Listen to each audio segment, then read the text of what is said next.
নমস্কার বন্ধুরা, আমি জ্যোতিষ রঞ্জিত। বাস্তুশাস্ত্র অনুসারে যে কোনো বাড়িতে বাস্তুদোষ থাকলে সুখ, শান্তি এবং পারিবারিক উন্নতিতে বাধা সৃষ্টি করে। বাস্তুদোষের কারণে অদ্ভুত নেতিবাচক শক্তি যে কোনো ব্যক্তির ভাগ্যের ওপর খারাপ প্রভাব ফেলে।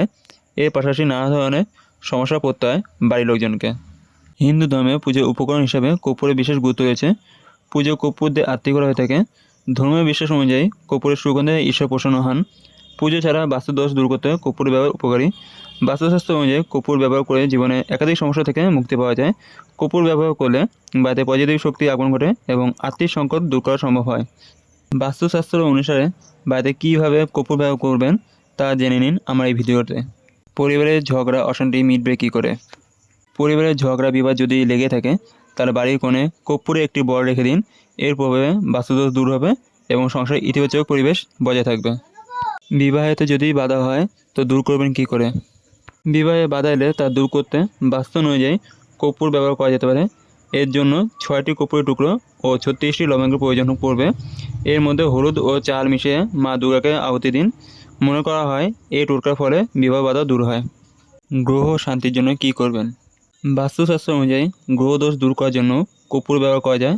সকাল ও সন্ধ্যে 2 বেলায় ঘিয়ে ভিজানো কর্পূর জ্বালালে গ্রহদোষ দূর হতে পারে। আর্থিক স্থিতি লাভ করতে কী করবেন? টাকা রোজগার করেও যদি তা হাতে রাখতে না পারেন বা এক নাগাড়ে আর্থিক ক্ষতিতে থাকে তাহলে সূর্যাস্তের পর কর্পূরের প্রদীপ জ্বালিয়ে পুরো ঘর দেখান। এরপর মা লক্ষ্মী পুজো করুন। এছাড়া সব ঘরের রূপো বা পিতলের বাটিতে 2টি লবঙ্গ ও একটু কর্পূর জ্বালান। এর ধোয়া বাড়িতে উপস্থিত নেগেটিভ দূর হবে এবং আর্থিক পরিস্থিতির উন্নতি হবে। দাম্পত্য জীবনে শুভ বাড়াতে কী করবেন? জীবন সঙ্গীর সঙ্গে মনোমালিন্য চললে শোয়ার ঘরে এক টুকরো কর্পূর রেখে ঘুমান। এর প্রভাবে দাম্পত্য সম্পর্কে মাধুর্য আসবে। পিতৃদোষ বা কালসর্পদোষ দূর করবেন কী করে?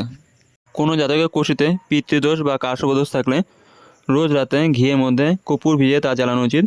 এর প্রভাবে রাহু ও কেতুর অশুভ প্রভাব দূর হয় এবং এই 2 গ্রহের দোষ থেকে মুক্তি পাওয়া যায়। পরিশ্রম করা সত্ত্বেও টাকা রোজগার করতে না পারলে কী করবেন? বহু পরিশ্রম সত্ত্বেও যদি অর্থ উপার্জন করতে না পারেন তাহলে একটি লাল গোলাপের সঙ্গে এক টুকরো কর্পূর জ্বালিয়ে মা দুর্গার আরতি করুন।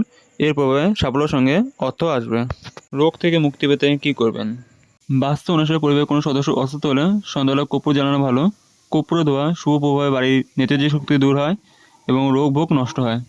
সম্পূর্ণ ভিডিও দেখার জন্য আপনাদের অসংখ্য ধন্যবাদ। ভিডিওটি ভালো লাগলে লাইক, শেয়ার আর আপনাদের কোনো মন্তব্য থাকলে কমেন্টে জানাবেন এবং চ্যানেলটিকে সাবস্ক্রাইব করে বেল আইকন অন করে পাশে থাকবেন। আজকে আমার ভিডিও এখানে শেষ। দেখা হবে পরের ভিডিওতে।